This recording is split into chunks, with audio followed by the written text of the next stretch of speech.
Welcome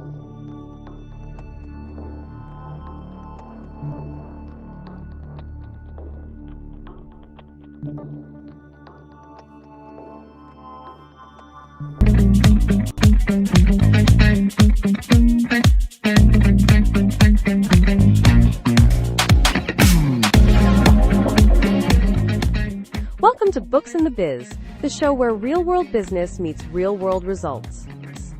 Hosted by business strategist Dan Paulson and veteran CFO Richard Beltry, this podcast breaks down the stories, trends, and financial insights shaping today's companies.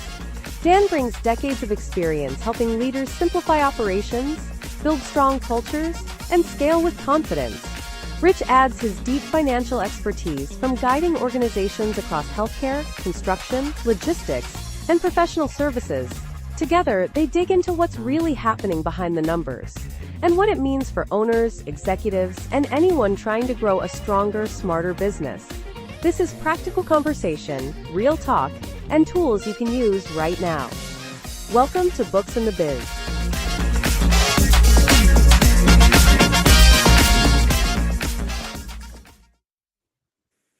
Good afternoon. Welcome to Books the Biz. Rich, how are you doing this fine April day? I'm doing great. How about you? I'm doing good.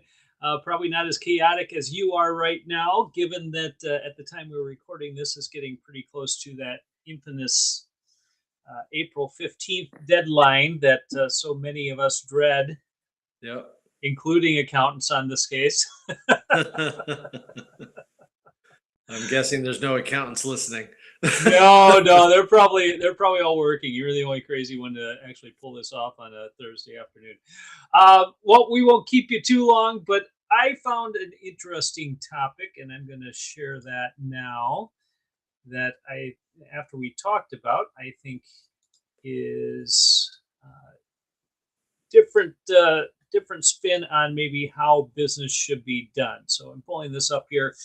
For those of you who are on X, you might be familiar with the handle called Wall Street Apes. And some of you might be familiar with Delta Dental. Rich, do they have Delta Dental out in your neck of the woods? They sure do. Yeah, well, Delta Dental I believe, is a Wisconsin-based company. It is a nonprofit, which is kind of funny here, considering what we're going to be talking about today. It was actually started by a group of dentists, from my understanding, and was designed to help patients navigate dental care. And they call it dental insurance. I would call it something else because when we compare dental insurance to, say, our health insurance, as you well know, your health insurance, you spend up to a certain amount, and it might change your deductible or how much you have to pay out of pocket for care after that. Dental insurance is the exact opposite. So once you pay up to a certain amount, or once you have a certain amount of benefits that you use, then it becomes completely out of pocket for you. So it really isn't insurance. It's more like a recovery plan, I would call it. But anyway, Delta's been around for a long time. And I've worked with a lot of dentists. I know you've worked with dental practices and different growth startup businesses in dentistry. So you probably had to deal with Delta at some point too. But what I have found over the years is Delta has become extremely profitable, especially for a nonprofit. Their CEO has made a crap ton of money, putting it politely. And in the meantime, benefits have not increased for the users, and the clients, who in this case are dental practices, have seen their payouts drop by as much as, I think it's anywhere from 20 to 30% of what they're cutting back on what they're actually paying dentists. Now, imagine if you had a business that relied heavily on, for the sake of a better word, we'll call it an insurance plan to pay you for services you provide, but those services are first discounted by the dental program, and then you can't recover those costs. And on top of that, they've been declining costs as inflation has been increasing, or as your costs have been increasing. Doesn't make for a good marriage for business growth, does it? No, not in the slightest. Not in the slightest. So we're here to talk to, we're not here to necessarily dish on Delta, but at the same point, the question came up to how do you create successful long-term business? You have in my case, in my neck of the woods, probably 80% of the marketplace, and I am seeing a shift in how dentists are choosing to do business with Delta. And in most cases, they're dropping Delta, so they're no longer a preferred partner, and they're going on their own for fee for service. And just a few short years ago, with some of the dentists I worked with, there was this huge fear that, well, if I get rid of Delta, I'm going to lose all my patients. And I think there's now starting to reach critical mass where enough dentists are realizing that I can no longer afford to keep Delta.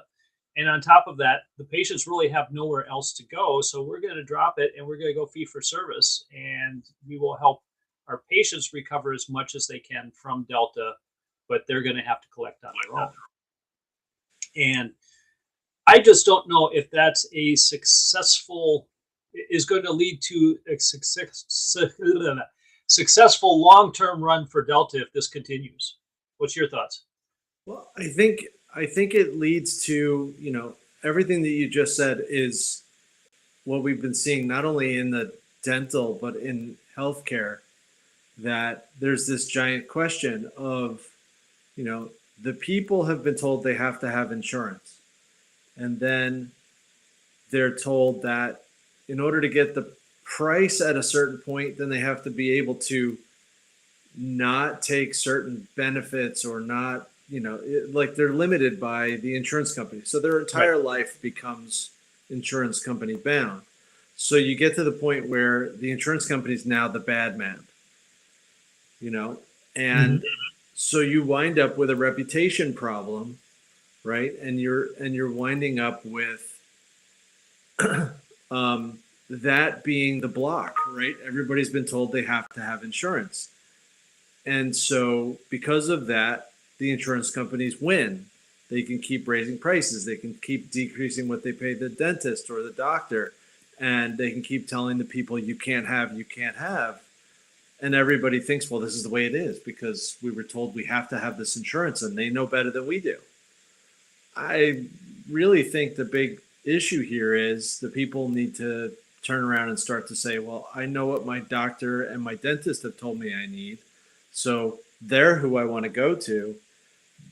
The problem is they still have this mental block that I have to go through the insurance because that's what everybody's told them. Once that breaks, which pricing can do that, pricing can be the big thing. I'm paying all this money for this insurance, but I'm not getting anything for it.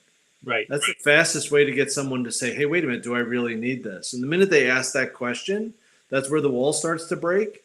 And that's where control then can start going back to the doctor or the dentist. And I think that's what you're describing. You're describing that this could be happening, that it's already starting where, the people are starting to see, if you're telling me I don't actually need the insurance and I can go direct to my doctor, I'm going to go to my doctor. Yeah, we did the math on it with, what my wife has dental insurance and similar to the one we're describing here.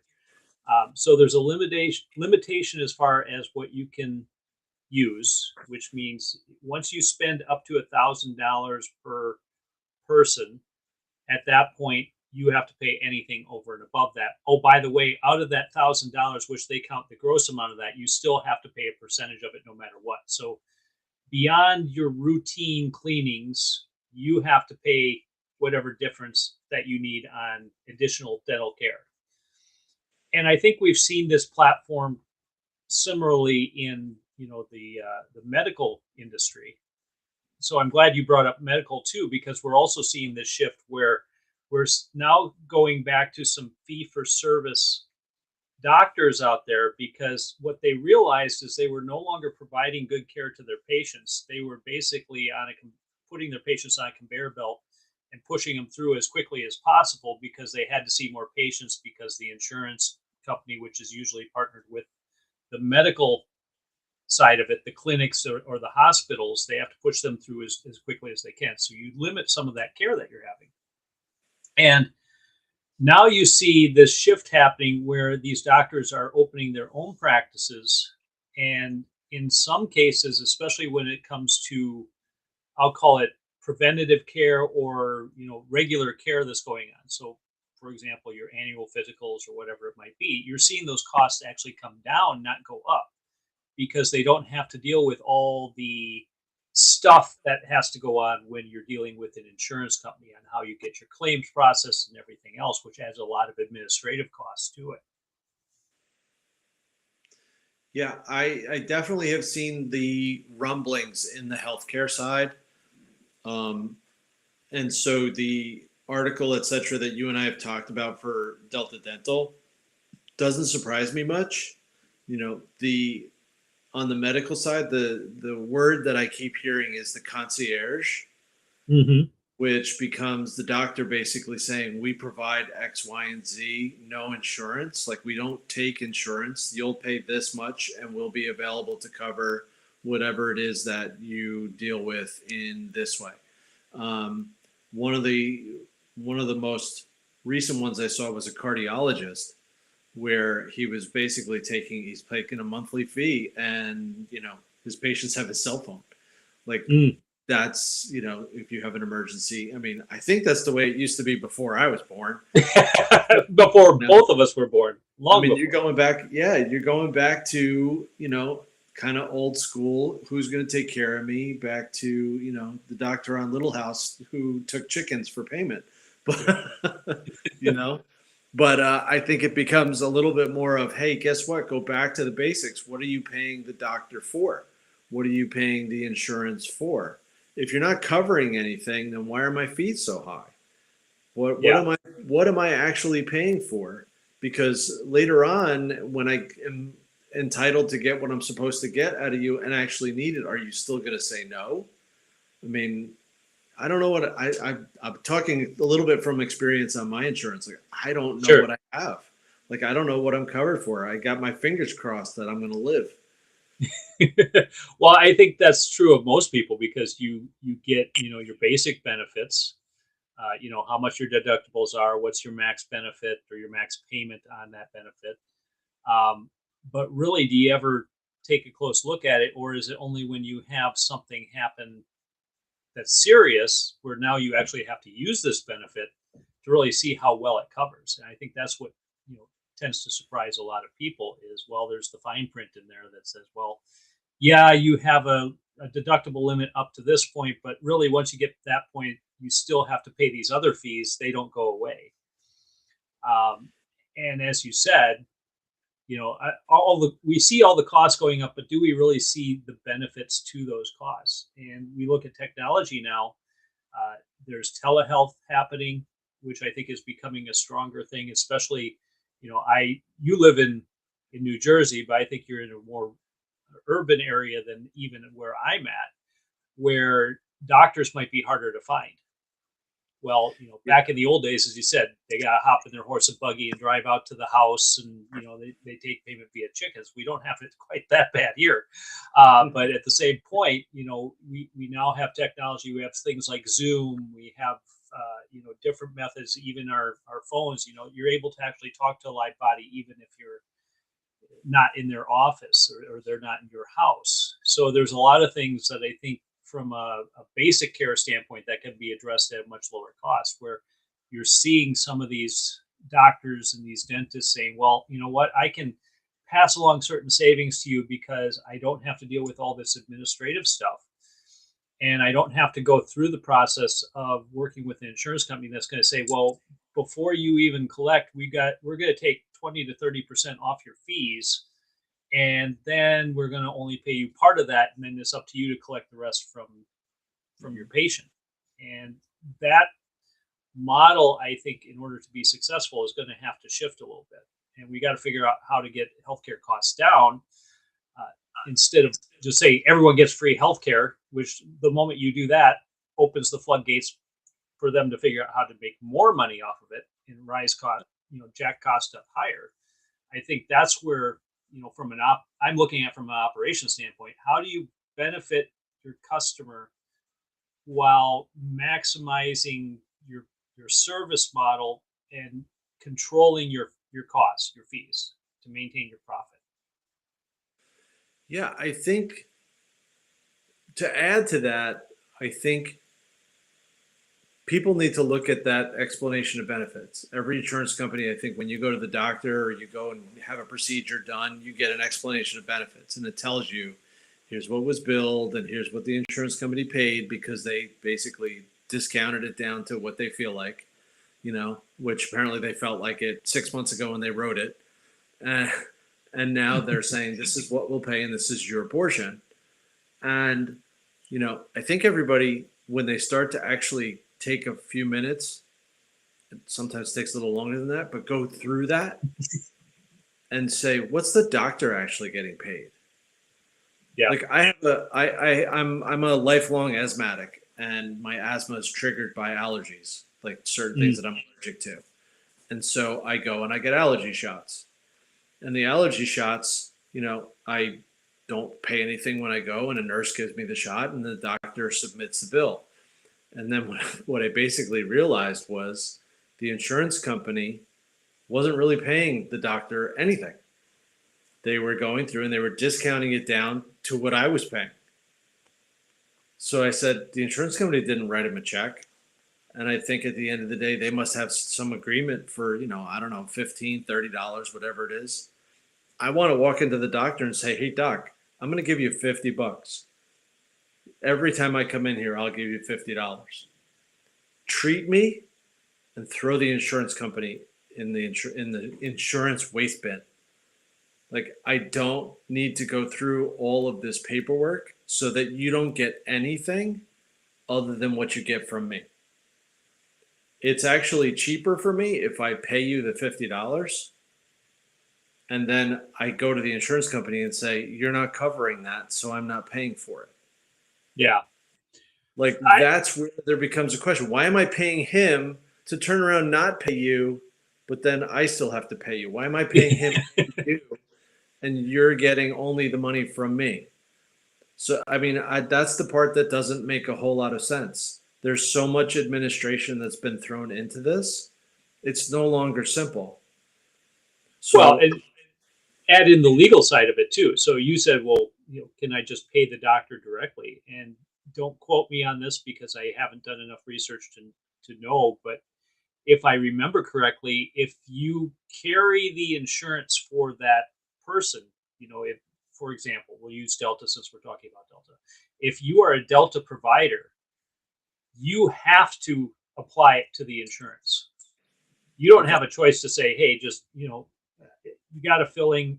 You pay me $100 cash. I'll fill it. We won't report it to the insurance company. Because then somehow they've worked that into the legalese that, well, that's technically insurance fraud. Therefore, you're basically breaking the law. And I'm pretty sure that's how it works. I'm not sure how it is out in New Jersey, but I'm pretty sure that's what's going on here, in Wisconsin. That right there just forces the cost to go up higher. But I guess what I'm saying is, if to a certain extent you're forcing me to take an insurance, you're not telling me which one. So, doc, I'm going to give you the $50. You treat me as you're supposed to. I'm going to cancel this insurance. There you go. Okay? And I'm going to get the bare bones minimum. If I wind up in the hospital, they'll cover me. And I think if you add it up, the amount of money that you're paying the insurance company will be an eye opener. Mm-hmm. Because you're going to sit there and you're going to say, I'm paying $3,000 a month for family coverage, and they're covering very little, if any, of my day-to-day costs. And so I'm paying $3,000 in case when I get older, I'm going to wind up with a disease or something that's going to put me in the hospital. So why can't I just pay for the disease that I'm going to be in a hospital insurance level that's a lot lower than $3,000 a month, and then I'll pay for everything else out of my pocket? Yeah, that I think is, we're starting to see more and more of that. And part of it, again, and we'll post the link to this X post online. But I think the bigger issue is it's not that your insurance is necessarily not covering stuff or covering stuff. It's when you look at the back end of it, and that gets exposed. Because what triggered me on this, not only because I've worked with dentists and actually have worked with some dentists to try and figure out, how you minimize your risk in something like this with dental insurance, but you look at it from the CEO of the insurance company increased their salary or their benefits by like tenfold in the course of just a few years. So they went from, in this case, as I'm looking at the post here. So meanwhile, their salary skyrocketed, and this is the CEO for Delta Dental, from 1.5 to $15 million a year from 2014 to 2018. And then over the next several years, that person made $48 million. So here's my challenge. I am a capitalist to no end. I really don't care how much somebody makes. In fact, I would say, you pay your people well. If you get paid well on top of it, wonderful. I look at this whole shift where you're working for a company providing a benefit, but you're cutting those benefits back. You're still taking in the revenue, and it's all going to administrative or executive costs. To me, there's something that's just not right there. Totally agree. I totally agree. I think that I would love to know. I think the article, I don't think it says in there, but how many subscribers does Delta Dental have? I mean, $45 million divided by the number of subscribers is going to tell you how much you pay just to have a CEO cover your mouth. Yeah. Yeah. I think the number again becomes a question mark of, really? Like, that's where your money went. Your money went to somebody who's basically, her goal is to make more money, so she makes more money. Yep. Well, and here's the other interesting thing as you read this article, which, we've talked about AI and AI's impact on business and where there can be significant savings in labor time and whatnot. If you file a claim, 95% of claims handled through Delta, according to this article. So don't quote me on it. Go to the article. But 95% of the claims are electronic, online, and 1 in 10 might be touched by a human. So 90% of the claims you make basically are pushed through AI, and then the AI determines whether to pay out those claims or not. And I know this from, again, working with the dental profession, where there's situations where they get pushed back saying something's not covered when it clearly is. But the nature of the machine is to deny the claims and then force extra administrative costs on the business, which is also another sticking point, another reason why many dentists are either considering or have dropped out of dental insurance altogether. And I would imagine if at some point your service model is completely taken away, back to your example, if I'm paying all this money and I'm getting less and less and less for it, and then on top of it, when there is an issue that needs to be addressed, there's nobody there to answer my call. In fact, just before we were talking here, I'm trying to log into my credit card through their app. It won't let me in. I go to call a number, it puts me in auto attendant help. I just have to keep hitting buttons until finally it sends me to a live body. And of course, that live body can't talk to me for 45 minutes, which means they have absolutely no support on staff. I really think this is the biggest challenge that businesses need to overcome, is if you can create a better service model and you can do so cost effectively, you can still make a very good profit, but you're going to win because you're taking care of your employees and you're taking care of your customers. And right. To me, that's kind of the message that I think we're trying to get at here is, yeah, you can make a lot of money in the short term, but when you look at this from a long-term perspective, this is going to crush you, because you'll make all the money right now, but eventually there's going to be this threshold where people are just going to call it quits and they're going to find a different out. And then it's the next person who has the better idea that, again, is going to be less costly, provide better service and better outcomes, and they're going to be able to take over the market. Yeah, and I think you're right. I think that crosses all industries, right? I think the what you're witnessing here is record profits, CEOs making a bunch of money. Okay. It seems like good for her, right? To a certain Right. extent, I'm a capitalist like you are. But our fear, and I think you and I both saw it, is that she's making that money because of a factor that's outside of the numbers. Mm-hmm. It's a factor of reputation. You talk to anybody about dental insurance right now. If they didn't think they had to have it or it was important, they wouldn't have it. Right. Because right now the price of it does not justify what gets covered. You know, the amount of money that they pay per paycheck or out of their own pocket, you know, goes into a pot. And if they just paid the dentist directly, it would be the same money. Right. But they don't add it up because everybody, reputation wise, has told them you have to have this insurance. This is what you need to have. And they're going down that road sort of blindly. And the minute that reputation comes out and they realize that if I don't need it and the reputation's so bad, they're not going to pay it. And it's going to be the quiet killer. Delta Dental's going to get hit just like every other, you know, physician group, whatever. They're all going to get hit when those people revolt with their checkbook, right? When they stop paying, there's nothing to negotiate. There's no money coming in, you know, and it's quick.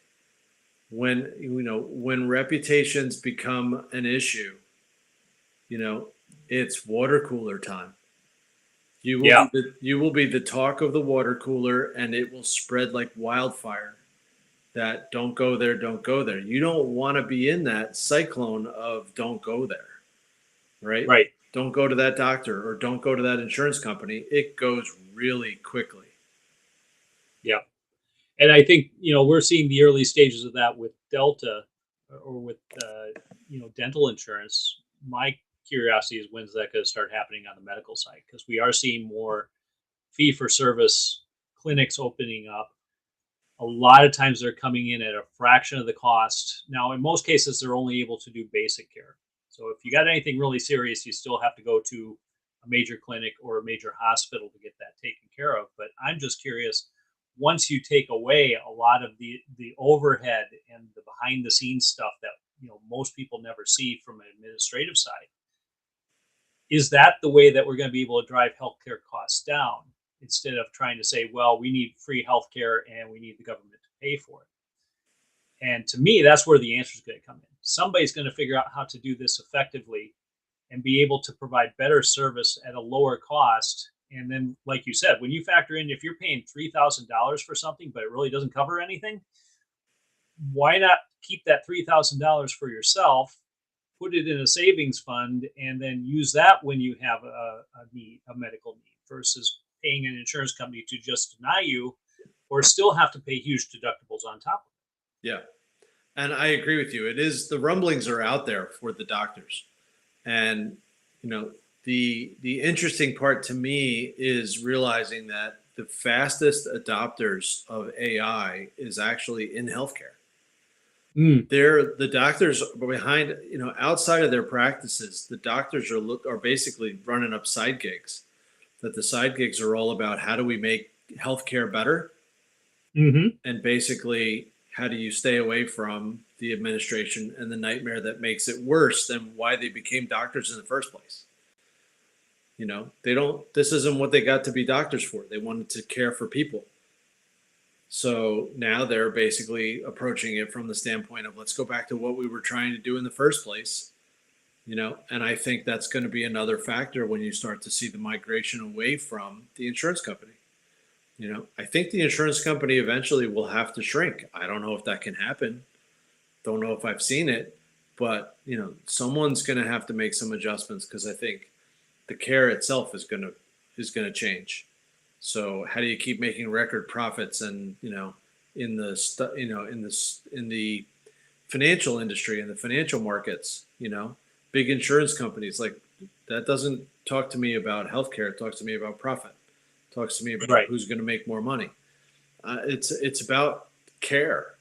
It's about people not being sick. It's about people getting to, live longer lives because they were supposed to. Right.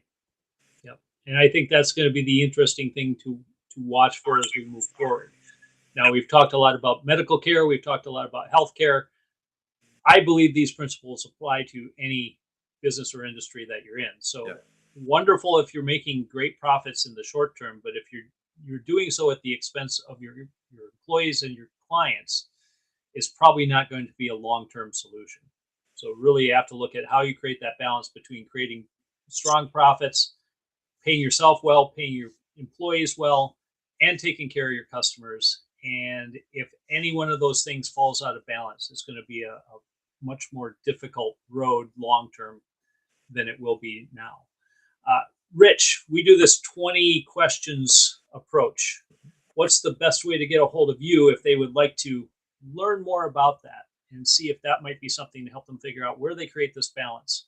The best place is to send me an email at rich@xcxo.net. All right. And you can do the same for me at dan@xcxo.net. Rich, as always, interesting discussion. Thanks for taking a break from your hefty tax burdens. And hopefully your clients will get back in front of you before the 15th so that way you can finish stuff up and take a long and much needed break. Sounds good. I love that. All right. We'll talk to you later. Have a good one. All right. Take care.